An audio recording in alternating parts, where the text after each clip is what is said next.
Hello, hello, hello, and welcome back. Welcome back. Welcome back. Okay, stop. But I have missed you. Have you missed me? It seems like I can't remember. It's been almost 3 months or 4 months since I last recorded a video in this space, and I have truly missed sharing my thoughts and my hearts with you. Thank you so much to everyone who checked up on me. I would read your emails, your messages, and they just brought a warm glow in my heart. But I needed to take some time to go fully through a transition season. And I think I'm just exiting that phase now. So I hope to be able to be on here a lot more frequently. Now, if you're just joining for the first time, my name is Lady Bodam. Well, Bodam Taiwo, fondly and lovingly called Lady Bodam. So please feel free to call me Lady Bodam as well. I am the founder of the Refined Lady Movement and the Refined Lady School. I host the Refined Lady Summit once a year. And this year, I believe it's coming up around about May. So you want to stay tuned for that one. In addition, I've been building multinational brands now for over a decade, almost 15 years, and I currently manage 6 markets across the Western African region, building luxury and premium spirits portfolios. So I love what I do. Everything that I do. In addition, I help women also build a closer relationship with the Lord. And I do that through classes that I give and prayer sessions that I lead and some places that I speak at as well. I'm a mentor, a teacher, a coach, a speaker, and just all around your sister in hope and possibility. I like to say that my mission is to be and bring an elegant burst of light to my world. So welcome to my little elegant corner of the internet. Now, on Saturday, I hosted a few single women where we're almost, 60 something single ladies. And I hosted them to a virtual cocktails and conversations. And I had so many questions. I believe I had almost 70 something questions from these women, and just about all sorts of things of navigating the single season, navigating life in general, right? And we couldn't get through 70 something questions in 3 hours. But I promised the ladies that I was either going to answer some of the questions on my YouTube channel or on my podcast. So this week, I'm going to answer a question on my YouTube channel. And next week, I'm most probably going to release an episode of my podcast where I am leaning into those questions a bit more. However, I know I have a varied audience here, some single, some married, and some who are mothers. So I will try and tailor my answers so that irrespective of the phase of life you're in, you will find the answers helpful. Okay, ready? Let's get started. Now, my question for today came from a sister, and she is asking how to control your emotions. How to control your emotions. I did a bit of research on this. I know I've spoken about it before, I believe in an earlier video, but I did a bit of research on this one, and I want to share with you some things that I have written down about how you can control your emotions, or better navigate and manage your emotions. Now, I don't like the word control your emotions because it seems as if you want to suppress them. However, we're meant to be able to regulate our emotions, manage our emotions, and navigate our emotions so that they can just become a benefit for us in our relationships, in terms of our mood, in terms of our decision making, and these types of things that we need our emotions to help, because emotions are a helpful thing. Emotions clue us into when something is wrong. Emotions signal things to us. They signal fear, they signal danger, they signal joy, they signal excitement, they signal so many things that happen in our daily lives. So we need our emotions. They are a key, important part of our lives. However, even emotions that are positive or seemingly positive can reach such an intensity that they begin to take a toll on our emotional health, a toll on our interpersonal relationships, and just a toll on us. We begin to feel out of control. So, what I'm going to offer you today are a few tips to help you take back control, as you regulate your emotions. Now, the very first thing I would say is I want you to look at the impact your emotions have had in your life. Now, intense emotions aren't all that bad, right? Like I said earlier, emotions make our lives exciting, unique, vibrant. Strong feelings are a sign that we're embracing life fully and that we're not repressing our natural reactions. And that is a positive thing. However, when you have emotional overwhelm, I want you to look and ask yourself, what has the impact of me not regulating my emotions in the past been? Have there been impacts on my relationships, on my friendships? Have I had difficulty maybe in relating with others? Have I had trouble at work or trouble at school? Have I had an urge to use substances to help manage my emotions? So that could be alcohol, it could be cigarettes, it could be other types of drugs, right? Do I tend to lean into substance use or abuse to help me manage my emotions? Do I have physical outbursts? Do I have emotional meltdowns? Right? And you see this a lot in children. They have emotional meltdowns because they're not yet in a place where they can regulate their emotions when they are 1, 2, 3. So they don't know what else to do and they sit on the ground and they wail. But as adults, we can't sit on the ground and wail. So we have to learn to navigate, take stock, and find out how our uncontrolled emotions are affecting our day-to-day life. Second point was really to, as I mentioned this earlier, aim for regulation. Aim for regulation. You don't want to be running maximum all the time. You don't want to be always on, always hyper, always like, oh, my emotions now, my emotions. You don't want that to be you. Because it can lead to anxiety, it can lead to sleep issues, it can lead to depression, it can even lead to, there are some people that have such pain in their muscles and, in their shoulders because you have so much tension from all the emotions that you're carrying out every day. Okay, so we don't want to be on. We want to learn to exercise control and regulate really our emotions. I'm not saying sweep your emotions under the rug, not at all, but learning how to regulate them. So what's the first tip? Name your emotion. Identify what you're feeling. I read this example that I just thought was absolutely amazing. Now, imagine that you're dating this guy. You've gone on a few dates. You guys are still talking. He's telling you how much he likes you. Just those early phases of a dating relationship and everything is going all great, right? So you've been seeing him for a few months. And then you tried planning a date maybe last week and they didn't have time. Okay. You tried planning a date 2 weeks ago and they were like, I'll come back to you. And they never really did. And then let's say you texted the person again on Sunday and you say, I'd like to see you soon. Can we meet again? No answer. And then this morning he sends you a message saying, can't, busy. Now, I know how I feel. I will be annoyed, extremely upset. I will feel frustrated. I will feel taken for granted. I will actually wonder if he's mad. Right? But before and some people now go overboard. They want to hurl their phone. They want to start texting. Do you know who I am? Do you know how many people are here asking for my time? And all these things. Stop and ask yourself 3 or 4 key questions. Number 1, what am I feeling right now? Am I confused? Am I angry? Am I frustrated? Do I feel taken for granted? What am I feeling right now? Number 2, what happened to make me feel this way? Hey, this guy brushed me off. This guy brushed me off with no explanation. Actually, this guy brushed me off in a way that is rude. He brushed me off in a way that I didn't even, I didn't deserve a full sentence. Not even I can't, I'm busy, just can't, period. Busy, period. What? Does the situation have the third question, does this situation have a different explanation that might make sense? So maybe he's not crazy. Maybe he's in hospital. Maybe he's dealing with something else that he doesn't feel comfortable explaining in this season. Maybe he can explain more to you at a later date. Maybe he's dealing with a sick family member. And I'm not excusing it. I'm just asking that, does the situation have a different explanation that might make sense?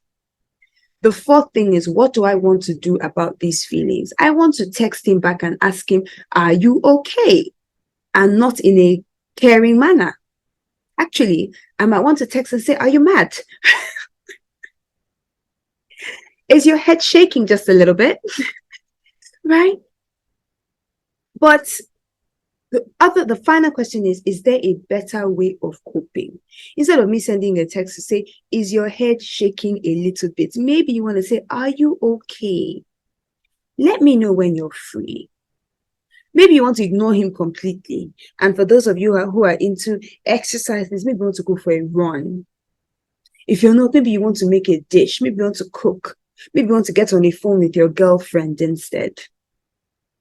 Is there a better way? Because by considering possible alternatives, rather, what we're doing is we are reframing our thoughts, and we are telling ourselves and telling our emotions subconsciously that I'm in control of how you can react. I acknowledge what you're feeling.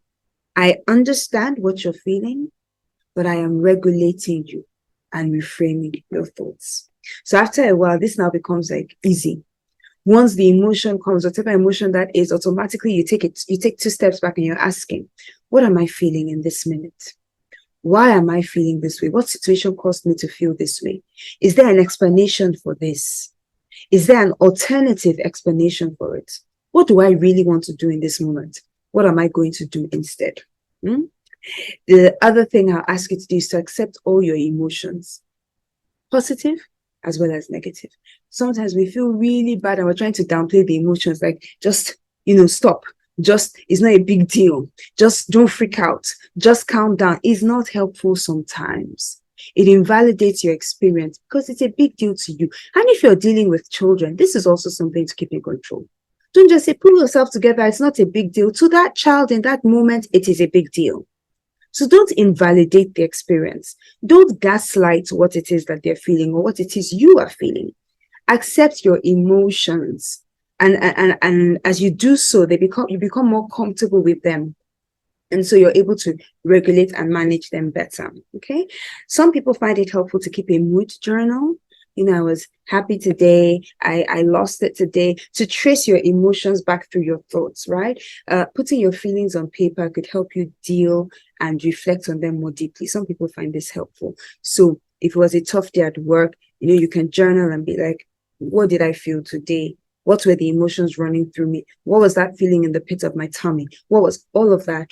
And then you're able to better navigate because if this kind of day comes, I tend to react this way. Journaling over time helps you take note of your triggers, right? It helps you take note of your reactions. It helps you take note of your natural inclinations and specific triggers and all these little things that just trip you up here and there. Journaling helps you take 2 steps back or 3 steps back and really look holistically at the picture of your life. So you might want to take a journal. Something else that you might want to keep a journal, apologies. Something else that helps people is breathing. I've not taken this one in too much, but deep breaths help you slow down and just pay attention to what you're feeling. They don't make the emotions go away. But remember, we don't even want the emotions to go away, but they help you to ground yourself. So usually say breathing slowly. Hold. Then breathe out. Breathe in.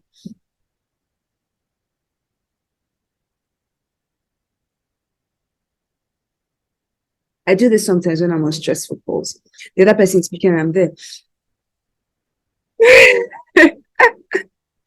Some people can repeat a mantra. I don't do that. I just breathe in, hold, and breathe out.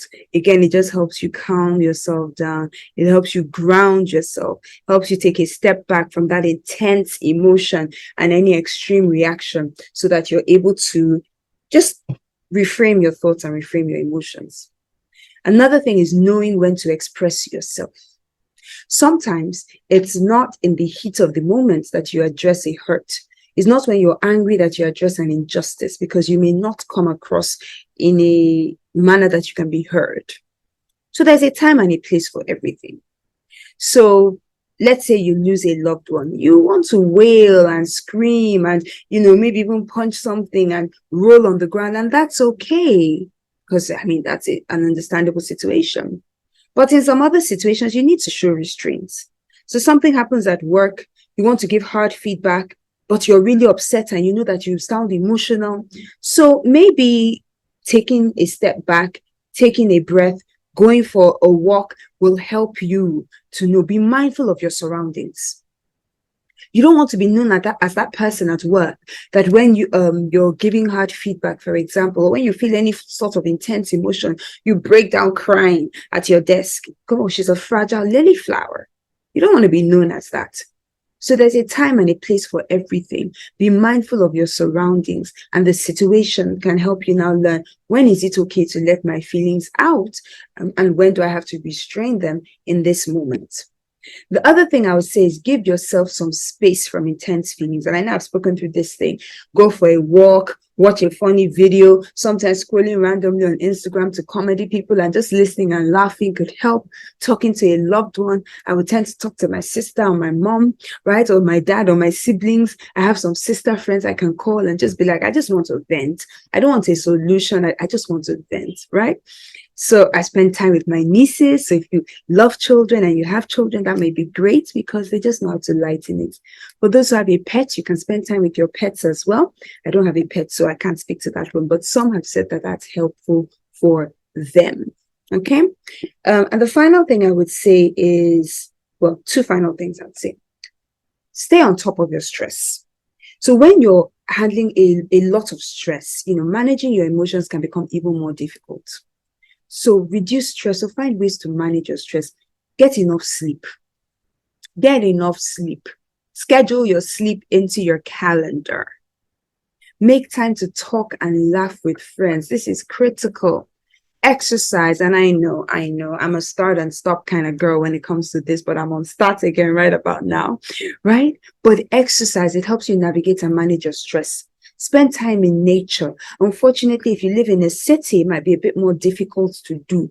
But what I even do sometimes is I just put up a video on my YouTube, on my TV, on my screensaver, just a video of like beautiful gardens or beautiful trees, all of that. I put sound of waves, I just listen to the sound of waves on YouTube, like the water. When you're at the sea and the water is just coming to the shore and it's just lapping onto the shore, that sound, that calming sound, I play it sometimes when I can't get into nature. And then make time for relaxation and hobbies. I've spoken to this before. I will keep on speaking to this and I will still speak on it in the future. It is important for you to relax and to find the things that you enjoy, right? It could be whatever works for you. Arts and crafts, traveling, going for a spa date, taking yourself out for lunch, whatever it is, make time for relaxation and hobbies. And if you find that you are continuously and consistently overwhelmed by your emotions, maybe it may be time to seek professional support. And there is no shame here, right? If you're having a long-term or persistent deregulated emotions, or emotions that you are really struggling to navigate, it could be an indication of a deeper problem.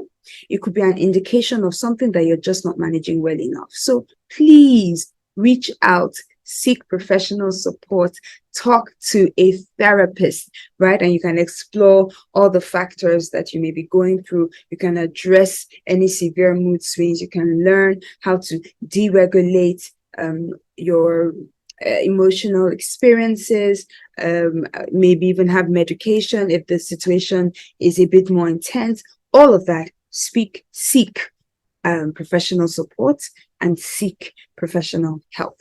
Okay, so that is primarily what I wanted to share with you today. I mean, as I said, I'm going to be doing these videos over the next few videos and podcasts just to help you to answer some of the questions that some of my single sisters asked during our hangout on Saturday. So this video was all about controlling your emotions, or as I like to say, navigating and managing your emotions. I hope it was helpful for you. As always, if you liked it, just click the like button. Please leave me a comment so I know what struck out to you. I know what you want to hear more of.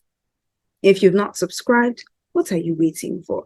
Please subscribe to my channel and get your friends and your loved ones to subscribe as well. I love you. I honor you. I'm truly thankful to be doing life's journey with you. I cannot wait for the next time we get to meet and come together. And until then, as I mentioned, start counting down because the Refined Ladies Summit 2023 is going to hold in May. I'll confirm the date soon. Take care, stay blessed, and as always, remain beautiful. I'll speak to you soon. Bye now.